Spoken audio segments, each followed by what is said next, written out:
প্রিয় শিক্ষার্থীগণ, আসসালামু আলাইকুম ওয়া রাহমাতুল্লাহি ওয়া বারাকাতুহু। আশা করি সবাই ভালো আছেন আল্লাহর রহমতে। গত ভিডিওর মধ্যে আগের ভিডিওর মধ্যে 8 নাম্বার পর্যন্ত আমাদের পড়া হয়েছিল। 8 নাম্বার ইনশাআল্লাহ আজকে আমাদের 9 নাম্বার থেকে পড়া শুরু হবে। শুরু করা যাক। আউযু বিল্লাহি মিনাশ শাইতানির রাজীম। বিসমিল্লাহির রহমানির রহিম। 9 নম্বরে আইন ওয়াকফে রুকু। 9 নম্বরে কি বলছে ভাই? আইন ওয়াকফে রুকু, এইখানে দম ফেলাতে হবে। এই আইন ওয়াকফে, এই গোল চিহ্ন, আমরা অনেকে কোরআন শরীফে দেখবেন গোল চিহ্ন মানে দম ফেলিবার যে জায়গাটা, ওই জায়গার উপরে গোল চিহ্নের উপরে আইন থাকে। এই এরকম গোল চিহ্নের উপরে কি থাকে? আইন থাকে। এই আইনটা থাকা অবস্থায় কালীন এটাকে বলা হয় আইন ওয়াকফে রুকু। এইখানে দম ফেলাতে হবে। এইখানে কি করতে হবে? দম ফেলাতে হবে। যদি এরকম গোল চিহ্ন হয়, উপরে যদি ছোট্ট একটা আইন থাকে, তাহলে মনে করবেন এটাকে বলা হয় আইন ওয়াকফে রুকু। এইখানে দম ফেলাতে হবে। এবার আসি আমরা 10 নম্বর।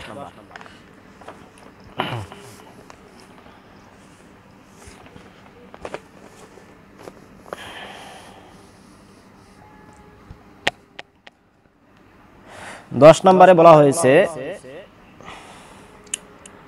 10 নম্বরে মাদে আরদি। মাদে আরদি, আমি আগেও বলছি মাদ অর্থ টানিয়া পড়া।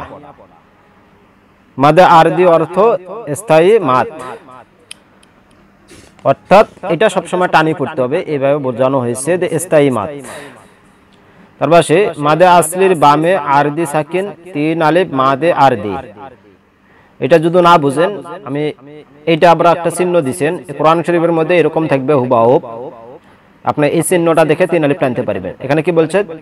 ত্রিভুজের মাঝে এক দাগ আছে, যেখানে দম ফেলাইলে 3 আলিফ নইলে 1 আলিফ টানতে হবে। সেখানে যদি দম ফেলান তাহলে 3 আলিফ, আর যদি দম না ফেলান তাহলে 1 আলিফ করে টানি পড়বে। আসি আমরা,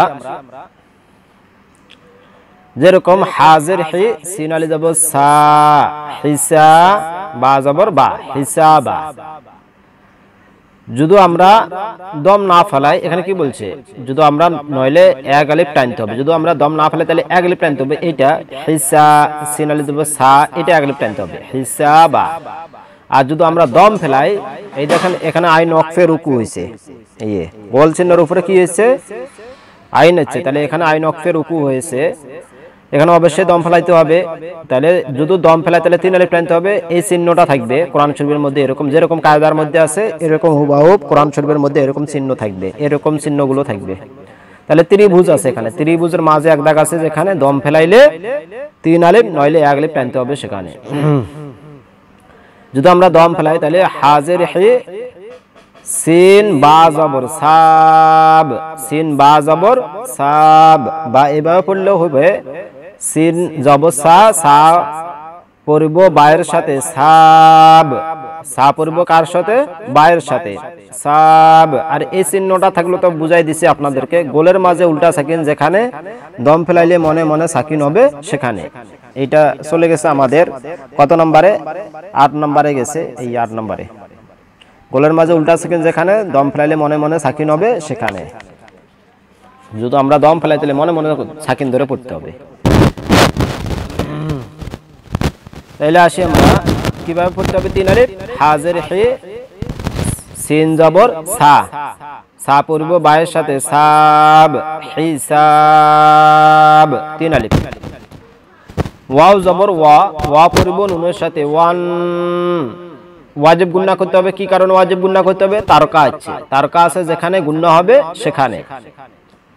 তাহলে ওয়ান, নুন জবর না, না পড়ব সিনের সাথে, নাস, বা নুন আলিফ জবর না, না পড়ব সিনের সাথে, নাস, ওয়ান নাস। 3 আলিফ কেন টানছে? এই যে ত্রিভুজ আছে, ত্রিভুজ যে জায়গায় থাকবে ওই জায়গায় 3 আলিফ টানতে হবে অবশ্যই। তারপর আসি আমরা কাপ খারা জবর কা, ফাজের ফি, কাফি, কাফি। র পেশ রু, রু পড়ব ওয়া আর নুনের সাথে, রুন, রু পড়ব কার সাথে? ওয়াও আর নুনের সাথে। রু পড়ব ওয়াও আর নুনের সাথে, রুন, কাফিরুন। তিন আলিফ টানতে হবে, ত্রিভুজ আছে, তাহলে কি হচ্ছে? কাফিরুন, কাফিরুন। তারপরে আসি আমরা, এগুলো কিন্তু সবগুলো আইন ওয়াকফে রুকু হয়েছে, অবশ্যই দম ফেলাইতে হবে। আইন খারা যাবর আ, এক আলিফ টানতে হবে, এক দাগ যেখানে এক আলিফ টানতে হবে সেখানে। বাজের বি, আ বি। দাল পেশ দু, দু পড়ব ওয়া আর নুনের সাথে, দুন, আবিদুন। আলিফ খারা যাবর আ, মিম জের মি, মি পড়ব ইয়া আর নুনের সাথে, মিন, আমিন। তারপরে আসি আমরা,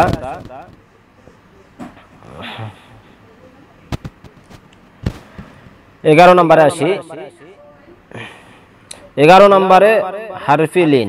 হারফি লিন, হারফি লিন অর্থ নরম হরফ, মাদে লিন। লিনের হরফ দুইটি। লিনের হরফ কয়টি? দুইটি, ওয়াও ইয়া, ওয়াও ইয়া। লিনের হরফ দুই হরফ নরম করে পড়তে হয়। লিনের এই দুই হরফ নরম করে পড়তে হয়। হারফি লিনের বামে যদি আরদি সাকিন হয়, হারফি লিনের বামে যদি কি সাকিন পাওয়া যায়? আরদি সাকিন হয়, তাকে দুই আলিফ মাদে লিন কয়। এটাও যদি না বুঝেন বাংলাটা, আপনারা এগুলোকে তাসবিদ বলা হয়, এই বাংলাটা যদি আপনি না বুঝেন তাহলে এই যে চিহ্নটা আছে, এই চিহ্নটা যেই জায়গায় থাকবে দুই দাগ, ওই জায়গায় আপনি দুই আলিফ টানবেন। আমাদের কায়দাটাতে যেভাবে দাগগুলো আছে কোরআন শরীফে এরকম দাগ থাকবে ইনশাআল্লাহ। আমরা কায়দাটা শেষ করলে আমরা কোরআন শরীফ পড়াবো। তাহলে দুই দাগ যেখানে দুই আলিফ টানতে হবে সেখানে, দুই দাগ যেখানে দম ফেলিলে দুই আলিফ টানতে হবে সেখানে। যেমন ধরেন এখানে দুই আলিফ আছে, দুই দাগ আছে, দুই আলিফ টানতে হবে। এই মিমটা যায় ওয়াও ধরছে, ওয়াও যায় আবার তায়েক ধরছে, তাহলে কি হবে? মিম জাবর মা, মা পড়ব ওয়া আর তায়ের সাথে, মাউদ। কি হবে? মাউদ, দুই আলিফ টানতে হবে। আর এই গোলের মাঝে উল্টা সাকিন যেখানে থাকবে এটা মনে মনে সাকিন ধরে পড়তে হবে, মিলাই পড়তে হবে। এটাও দুই আলিফ আছে, মিম জবর মা, মা পড়ব ওয়া আর তায়ের সাথে, মাউদ। বা জবর বা, বা পড়ব ইয়া আর তায়ের সাথে, বাইত, বাইত। সদ জবর স, স পড়ব ইয়া আর ফায়ের সাথে, সয়ফ, সয়ফ। লাম জবর লা, লা পড়ব ইয়া আর লামের সাথে, লাইল, লাইল। খ জবর খ, খ পড়ব ওয়া আর ফায়ের সাথে, খৌফ, খৌফ, খৌফ। তারপর আসি আমরা 12 নম্বর। 12 নম্বরে মাদে মুনফাসিল। মাদে মুনফাসিল, মাদে মুনফাসিল অর্থ পৃথক করা বা হওয়া। মাদে আসলির বামে লম্বা হামজা, তিন আলিফ মাদে মুনফাসিল। মাদে আসলি বামে যদি লম্বা হামজা পাওয়া যায়, মাদে আসলি কাক কয়? পেশের পরে ওয়াওটা, এই ওয়াওটার পরে যদি খালি ওয়াও নয়, আলিফ ওয়াও ইয়া, আলিফ ওয়াও ইয়া, এই তিনটা অক্ষরের পরে যদি আলিফ পাওয়া যায়, লম্বা আলিফ, এই আলিফটা যদি পাওয়া যায় তাহলে তিন আলিফ টানতে হবে। এটাকে বলা হয় মাদে মুনফাসিল। এটাও যদি না বুঝেন আপনি তাহলে আসেন, এই তিন দাগ যেখানে তিন আলিফ টানতে হবে সেখানে, তিন দাগ যেখানে তিন আলিফ টানতে হবে সেখানে। আসি আমরা এখানে, দেখেন উদাহরণস্বরূপ তারা দিয়েছেন, এই এক দাগ যেখানে এক আলিফ টানতে হবে, ফা ইয়াজের ফি, ফাজের ফি, ফি পড়ব ইয়ার সাথে, ফি। হা আলিফ জবর হা, হা আলিফ জবর হা, আলিফ টানতে হবে তিন আলিফ, তিন দাগ দিচ্ছে এখানে, তিন আলিফ টানতে হবে, তাহলে ফি হা। আলিফ জবর আ, বা জবর বা, আবা। দাল আলিফ দুই জবর দান, আবা দান।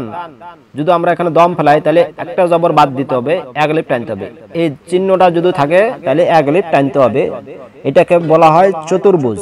চতুর্ভুজের মাঝে এক দাগ আছে যেখানে দম ফেলাইলে এক আলিফ, নইলে টানা যাবে না। যদি আমরা দম না ফেলাই তাহলে টানা যাবে না, যেরকম আবাদান টানা যাবে না। আর যদি দম ফেলাই তাহলে এক আলিফ টানতে হবে, আবাদা। কি বলতে হবে? আবা, আলিফ জবরা, বা জবর বা, আবা। দাল আলিফ দুই জবর দান, আর যদি দম ফেলাই তাহলে আবাদা ফিহা, ফা ইয়াজের ফি, হা আলিফ জবর হা, ফিহা আবাদা। তারপর আসি আমরা আইন জবর আ, লাম আলিফ জবর লা, তিন আলিফ টানতে হবে, তিন দাগ আছে, আলা। আলিফ জের ই, ই পড়ব বায়ের সাথে ইব, এখানে কলকলা করতে হবে। কি কারণে কলকলা করতে হবে? ফুল আছে, ফুল আছে যেখানে কলকলা করিতে হবে সেখানে। ইব, আলা ইব, র খারা জবর র, আলা ইব র। এই এখানে সাদ আছে, রটা মোটা করতে হবে, আবার সাথে এক দাগ আছে, মানে এক দাগ এক আলিফ টানতে হবে, তাহলে মোটাও হবে, এক আলিফ টান হবে। আলা ইব র, হাজের হি, হি পড়ব ইয়া আর মিমের সাথে হিম, তিন আলিফ টানতে হবে, ত্রিভুজ আছে। আলা ইব্রাহিম, আলা ইব্রাহিম। তারপরটা আসি আমরা ফা জবর ফা, সিন জবর সা, ফা সা, জিম জবর যা, ফা সা যা, দাল পেশ দু, দু পড়ব ওয়ার সাথে দু, ফা সা জাদু। আলিফ জের ই, ই পড়ব লামের সাথে ইল, লাম আলিফ জবর লা, তিন আলিফ টানতে হবে, ইল্লা, ফা সা জাদু ইল্লা। আলিফ জের ই, ই পড়ব বায়ের সাথে ইব, লাম ইয়া সিন জের লিস, লাম জের লি, লি পড়ব ইয়া আর সিনের সাথে লিস, ইবলিস। দম ফেলালে কি হবে? ইবলিস। আর যদি দম না ফেলাই তাহলে ইবলিসা, সিন জবর সা, ইবলিসা। এটা অবশ্যই দম ফেলাইতে হবে, যেহেতু এখানে দম ফেলাবার কি হচ্ছে? চিহ্ন হচ্ছে। ফাসা জাদু ইল্লা ইবলিস। আলিফ বাজের ইব, কলকলা করতে হবে, ইব কইলে হবে না, কি কইতে হবে? ইব। কি কারণে ইব কইতে হবে? ফুল আছে যেখানে কলকলা করতে হবে সেখানে। আলিফ বাজের ইব, লাম জের লি, লি পড়বে ইয়া আর সিনের সাথে লিস, ইবলিস। ফাসা জাদু ইল্লা ইবলিস। তারপর আসি আমরা 13 নম্বরে মাদে মুত্তাসিল। মাদে মুত্তাসিল, মাদে মুত্তাসিল অর্থ একত্রিত হওয়া, একত্রিত হওয়া। মাদে আসলির বামে গোল হামজা, চার আলিফ, মাদে মুত্তাসিল। অর্থাৎ যদি মাদে আসলির বামে যদি গোল হামজা পাওয়া যায়, মাদে আসলির এই আলিফটার পরে যদি গোল হামজা পাওয়া যায়, বা আলিফ হোক, আলিফ ওয়াও ইয়া, এই তিনটা অক্ষরের পরে যদি গোল হামজা পাওয়া যায়, তাহলে কয় আলিফ টানতে হবে? 4 আলিফ টানতে হবে। এটাও যদি না বুঝেন তাহলে 4 দাগ যেখানে 4 আলিফ টানতে হবে সেখানে। দেখেন শিনের উপরে 4 দাগ আছে, জিমের উপরে 4 দাগ আছে, সিনের উপরে 4 দাগ আছে, দালের উপরে 4 দাগ আছে, মানে যেখানে 4 দাগ আছে ওখানে আপনি 4 আলিফ টানবেন। তাহলে মিমের উপরে 1 দাগ আছে, 1 আলিফ টানতে হবে। মিম আলিফ জবর মা, শিন আলিফ জবর শা, মাশা, হামজা জবর আ, মাশা আ। জিম আলিফ জবর জা, হামজা জবর আ, জা আ। নুন জের নি, সিন আলিফ জবর সা, নিসা, হামজা জবর আ, নিসা আ। শিন পেশ শু, হা জবর হা, সুহা, দাল আলিফ জবর দা, সুহাদা, হামজা পেশ উ, সুহাদা উ। আলিফ পেশ উ, লাম খারা জবর লা, উলা, হামজা জের ই, উলা ই, কাব জবর কা, উলা ইকা। আলিফ আলিফ জবর আ, আ পড়ব ওয়ার সাথে আও, লাম জের লি, আউলি, ইয়া আলিফ ইয়া খারা জবর ইয়া, আউলিয়া, হামজা পেশ উ, আউলিয়া উ। কাব পেশ কু, কু পড়ব মিমের সাথে কুম, আউলিয়া উকুম, আউলিয়া উকুম। এখানে শুধু এক জায়গায় টান আছে, সেটা আছে ইয়ার উপরে, ইয়া খারা জবর ইয়া, 4 দাগ এখানে 4 আলিফ টানতে হবে সেখানে। এটা ছাড়া আর বাকিলা টান নাই। তো ইনশাআল্লাহ আজকে আমাদের 13 নাম্বার থেকে পড়া থাকলো। ওয়া আখিরু দাওয়ানা আলহামদুলিল্লাহি রাব্বিল আলামিন। আসসালামু আলাইকুম ওয়া রাহমাতুল্লাহি ওয়া বারাকাতুহু।